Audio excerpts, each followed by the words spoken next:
So hello and welcome once again to my layout New Junction. Right, since the last episode we've done quite a bit of work behind the scenes.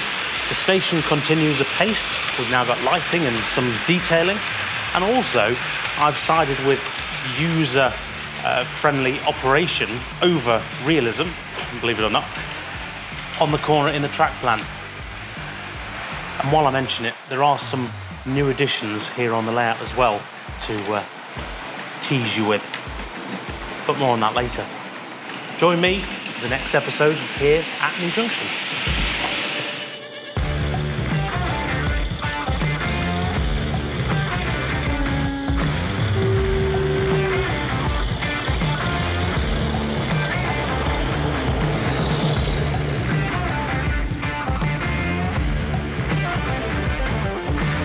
So I have come straight to the station area because I'm really excited to show you what I've been doing.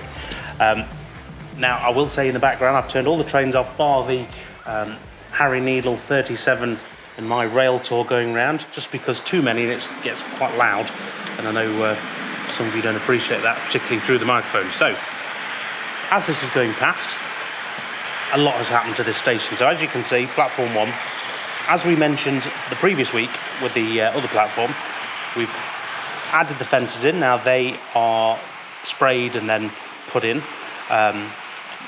just like the real Thirsk station, but we've gone one step ahead here, 2 steps ahead actually.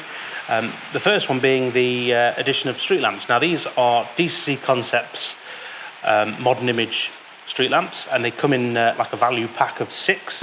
I think they're around the £40–50 mark for the 6, and of course you can wire them in. You probably can't quite see, but the wires for these are, they go straight through the platform, and then currently they come out to the front, just to remind me I need to do it. Otherwise I won't. I might have to call upon the services of someone I know with a soldering iron, because these are hair-thin wires. However, they look the part, and I think a couple of them, there's one, has a sort of equivalent of a CCTV camera in as well. Now, I've gone further again. As I mentioned previously, I have added in the Bunter's Yard manhole covers, the drain covers. Now that was fun. First I drilled a hole smaller than the cover and then had to file them out. Now top tip with that is actually to get a file which is the same width as the cover of choice. Now there are tens of styles of these on Bunter's Yard website, but I went for the rectangle ones just because I thought they'd be easier to fit, and I was right. They go in quite easy. Takes a bit of time, but we got there in the end. And of course they have left, you can see where it's scratched a bit of the paint around each one, but I will touch that up in time. And then each manhole cover as well has been just lightly coated with a bit of rust paint as well, just to make it stand out. Next on the list, I have started to add in my platform accessories, so and detailing. So as you can see, I've got some salt and grit bins. That was fun to say, from Westhill Wagon Works. I've even got a wheelchair ramp, and I've also got lined up some bins, which are stuck to the fence at Thirsk, and some station signage, which is coming from a third party, but more on that possibly in the next video. I'm quite chuffed with how it's progressing, and to answer a lot of your questions, obviously this is an island platform. The footbridge at Thirsk, which is actually in front of a road bridge, the footbridge I will have possibly 3D printed. I'm currently in talks with Gary from Cheeky Tech, who you'll have seen on the channel before, because he is a wizard at 3D printing, and he fancied the challenge, so thought let him have the challenge of a modern image custom footbridge, which then also has to be customized to fit this layout, but that's his problem. Anyway, as you can see, it's coming on really well. I'm now going to basically take the same principles and do it to this side, and of course then the station's really coming on, then started to really become something. And then we can look at ballasting and painting the track and things like that, and basically bring the scenery down. So yeah, really coming together now, and I'm really chuffed with it. Yeah. Oh, and I should mention as well, the lampposts are at their highest point. They can go up and down, The bases are stuck, but the lampposts themselves aren't. And they will be adjusted once, like everything, it'll be adjusted once the catenary is in, because I'll know how high that sits, and then relatively I can position the street lamps. I'm also undecided whether to paint them blue, because in Thirsk they're blue, but with the bins blue it's starting to be a bit everything's blue. I might just paint the tops blue, but we'll come to that. We'll come to that. I'll let you know. Right. Now this 37's gone round a couple of times. It's time to go that side of the layout and show you what's been going on at the end.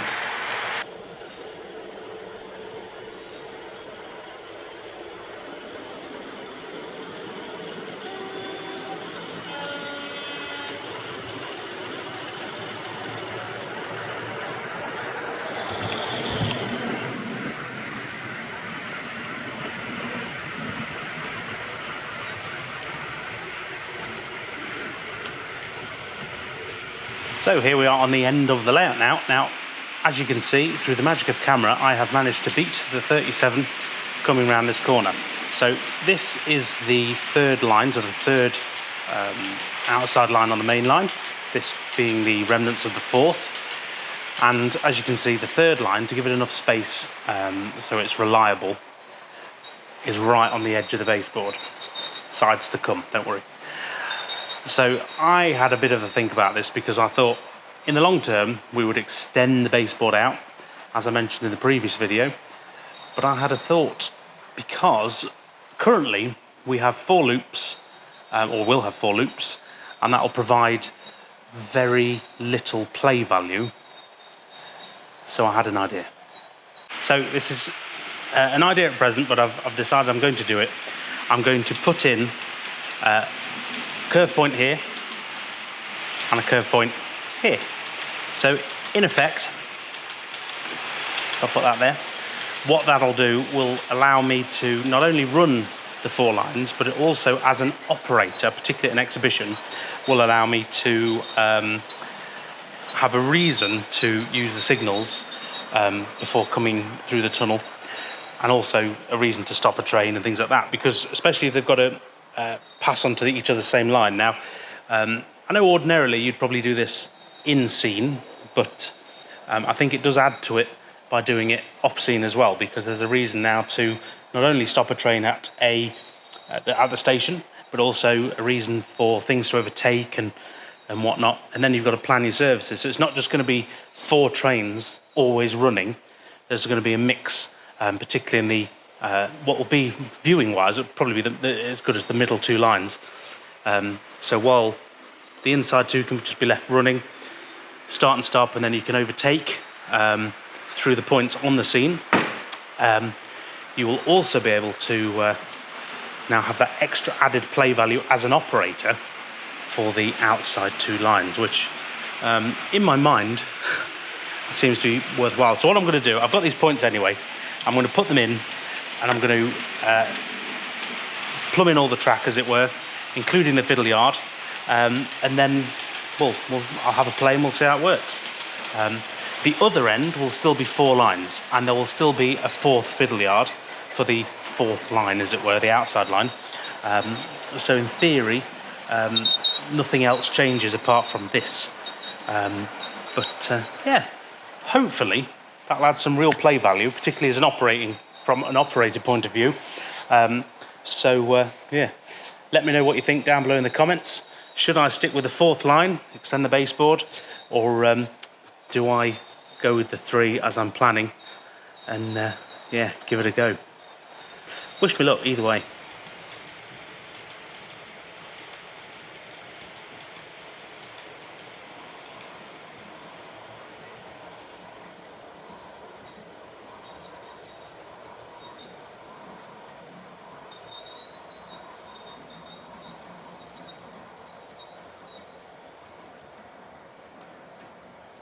Right, so we've come now to the front of the layout, because as I alluded to at the very beginning, we have some excitements on the layout in the form of quite a lot of new additions to the layout. Now, you can probably hear the main one coming straight out of the tunnel. Now, what I'm going to do is just bring this to a stop, the Class 50. Not right there. In front of the camera might help, wouldn't it?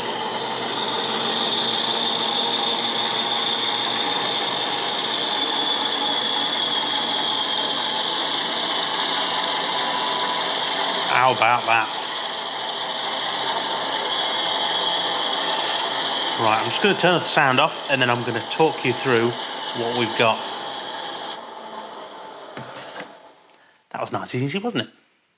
Right, so I've cleared the decks a bit here so you can have a clearer view, and believe it or not, it's actually been quite a while since we had some new stock as opposed to stock that was packed away in boxes here on the layout. And first things first, we've got some new additions from Accurascale, naturally, as you can probably tell with the Class 50. We've also got some new additions for the layout from the likes of Bachmann, etc. And I'm going to talk you through them now. So the first one are the HTOs. Now, these wagons have just sort of slipped under the radar, really, because they've been overshadowed. Again, Accurascale wagons, they come in packs of 3. And believe it or not, this variant, the HTVs, you see them quite frequently on heritage lines, and there are some at the Great Central Railway. So naturally, I added a pack to the fleet. I don't need a rake of these because, like the 16-tonners, so I just needed a pack of these to really sort of complement a sort of bit more of an exciting rake of things. So they're very nice, all new, of course, and everyone likes new things. Moving on now, we're getting more and more exciting as we go up the train here. This is the Bachmann Ransom and Rapier crane. I've been after a red variant of this since they were launched. Now, these have become like Rock and Horse Plop. I think they're a stunning model. They're not motorised, however, you can take the back ports off and then the whole crane can be lifted and positioned, and the hook can go up and down, and it's even got supports that come out the side and things like that. Or as I've got it here, you can have it in the sort of running mode, and it's actually a very nice model, and it's very nice to be able to have as part of, as I say again, a nice, more interesting rake to have on the layout. Now, I actually found this at Ruddington when I was at the show recently. In amongst a sort of second-hand stall, and the chap was actually selling this brand new. It's never been out of the box for an absolute steal. So it's always worth browsing the boxes underneath stalls, things like that, because you never know what you'll find. Moving forward, of course, we've got Britomart, which I mentioned in the last video, now on my, as Tony's Trains, my local shop's custom Rapido flat. He calls it the BroMac. Everyone who knows him will understand why. That's his nickname for it. And of course with Britomart on top. Now, a lot of you did want to see Britomart in its own 009 track on New Junction, but no, sadly there is no room and no plan to have a 009 gauge railway on this layout. However, this is great. I love this. It's just very quirky. You see it quite a lot at shows and things. I just, again, finding that at Rails of Sheffield for a steal, again, second-hand, it was perfect just to make up a bit more of an exciting rake. So moving on, I have to talk about Royal Oak here, because the Class 50, as I'm talking, has arrived into the UK, of course, the new Accurascale Class 50. These are being dispatched as we speak. Lots of people have them. I still don't, because naturally I'm always back of the queue because I really want one. But I have to come clean. This is the sample. This is the one that, the final production sample, which we've been taking to shows and showing off and running on layouts and things. And I thought, you know what, it's about time New Junction saw this. And yeah, it's really nice. And I have to say, the Class 50, I think, is going to be like the Class 31 in the sense of it's sort of, for most people have a Class 50 from Hornby. We've all got Hornby 50s because they've been around for so long. And they were fantastic models, but I think this is really up to date. I mean, there's so many, the usual spec, you get all the double speakers, hall sensors, all the lighting packages, working fans, removable hatch at the top, etc, etc, etc. But there's also strange customization things I've never seen before, such as, I mean, obviously you get things like EM and P4 wheel sets for a lot of models, new models these days, but not only that, these have sort of P4 and EM brake rigging to go on as well, and also, I mean, naturally the Class 50 sits lower than the model does, because the bogies have to be able to turn on the model to be able to go around radius 2. But this model you can also get as an accessory lowering plates, which means the body will sit where it should do on the bogies. So for those who have fine scale point work and more gradual radii, you can change that and actually lower the model. So it's absolutely fantastic, really, the whole package. And if you like, you're in the market for something, it's a nice toy, sounds great, very playable. This is great, and of course this one being at the Great Central Railway, it's right up my street. So when my one actually arrives, I will do a dedicated video to it. But that's not all, because also those keen-eyed amongst you will notice you've been faced with a bunker for the J69. Now this is very special. I have been granted permission to show this on the channel by the project manager Paul Isles, who also works with me at Accurascale. Normally these things are sort of bound to secrecy, but no, in this instance these are as good as nearly here. I think as I'm filming again, a couple of weeks off, and they're just lovely little things. You can see the real one at Bressingham, the one that's in the National Collection. And as a model, again, full of all the features, particularly for a 060 tank engine. So you've got things like the removable door with the DCC chip behind the smokebox door. You've got magnetic rooftop, firebox flicker. You've got twin speakers in there, stay alives in there, all the technology you'd imagine. And it's just a very nice, weighty, detailed little engine. And not something that was actually on my radar at all. In fact, I'd never heard of these before I was obviously heard of them through work with the Accurascale. So these are very nice. And as I say, 2-3 weeks off and we'll see more of these in action. But I've been very lucky to being allowed to show you this and to have a play. So that being said, it's always nice to have new items in the post and new things to play with, particularly on our model railways. It's always a nice eventful day when you get a new piece of rolling stock or something. It's very exciting. But it's not all rolling stock that I've had in the post, because I've had a box of something a bit different.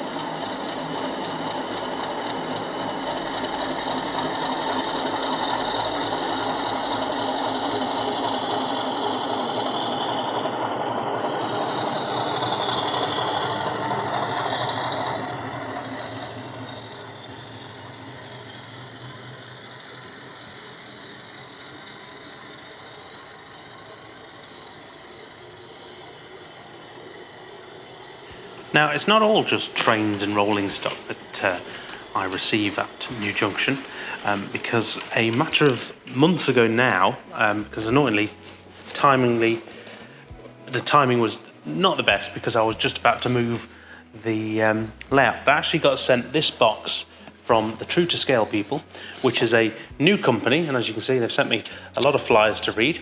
Now, I've never heard of True to Scale before, but they are a model railway Scenics company who specialise in aggregate. In effect, ballast, wagon loads and Scenics is what the flyer says. And they've sent me to have a look, lots of mini pouches, just to see what they're about. So as I said, Stu from True to Scale got in touch a couple of months ago now and actually said they're new to the modelling scene, but very experienced in what they do. would I be interested in taking a closer look at some of the products they do? And as I said, these are the products. Now, this is a live opening, as you can see. These haven't been opened before. It's going to be embarrassing if I can't open them. So this is the wagon loads and coal.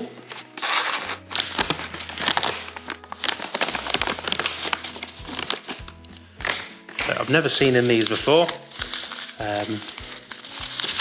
I should stress they do different gauges as well. He did say that. So it looks like I've got a lot of posh coffee grains. So as we can see, we've got quite the variety. So you've got things like double O gauge limestone, Cleveland iron ore and double O. What have we got? This is quite exciting. Mainline coal,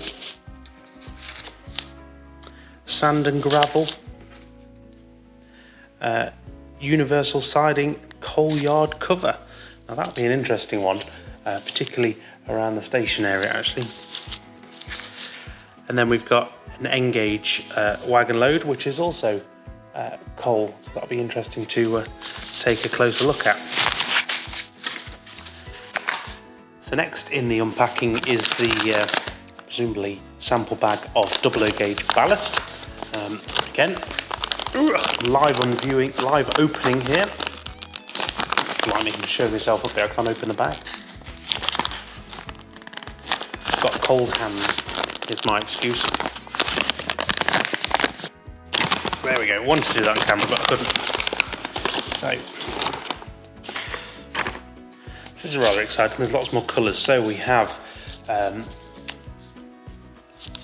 presume this is all double O, like it said on the packet, yeah. So we've got dark grey ballast. This one is unnamed, but it looks, well, it's nice and red, and it would probably lend itself to a more northern / Scottish scene, but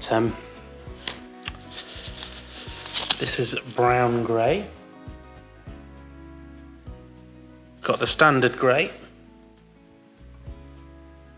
First impressions of this, and then along with the pink grey, is that it's well, realistic. I've got a feeling, if I remember, that it comes from the real deal. So I think as a company they already do aggregate in full-size form. This is just sort of a new venture for them, and hopefully it proves successful, because just on the face of it, these look quite nice materials. So next we have Universal Scenic Materials. I tried to open that, one of them has opened already. So we have Universal Trail as a sample. Very fine sand there. We have Universal Dead Leaf Ground Cover. That's an interesting one. Obviously you can see the sand from one that's slightly opened. That's a very interesting one. Universal Asphalt Tarmac. It's almost like flex. Then we have Universal Ground Cover. That could be very useful. We don't have to get through a lot of that. Then we have Universal Barry Scrapyard. That's an interesting one. Someone's got a red and black grey hue to that. Hopefully the colours come out all right in this. I know the lighting in the room can be a bit iffy for colour. And then this is the last one is the Universal Base Texture, and it's the fine one. And there we are, that's quite the array of samples. Now, as I said, first time opening the box, first time opening all the pouches, and as you can see, these samples remain still in their packets because I'm not quite ready for scenic work on the layout, but I will give them a go, and I will let you know. I'll report back in the future how I get on with them. But I just wanted to say a big thank you to Stu at True for Scale. This isn't a paid promotion at all. He just literally asked if I'd like to have a closer look. And this is the closer look, part one.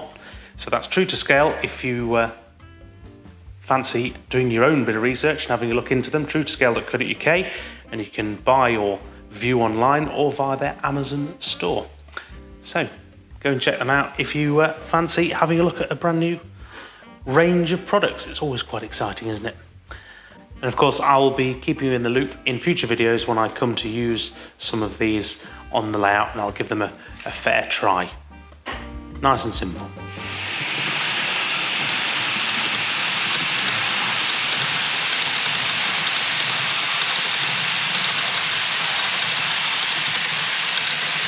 And there we go, it's all go here on the layout, as you can see.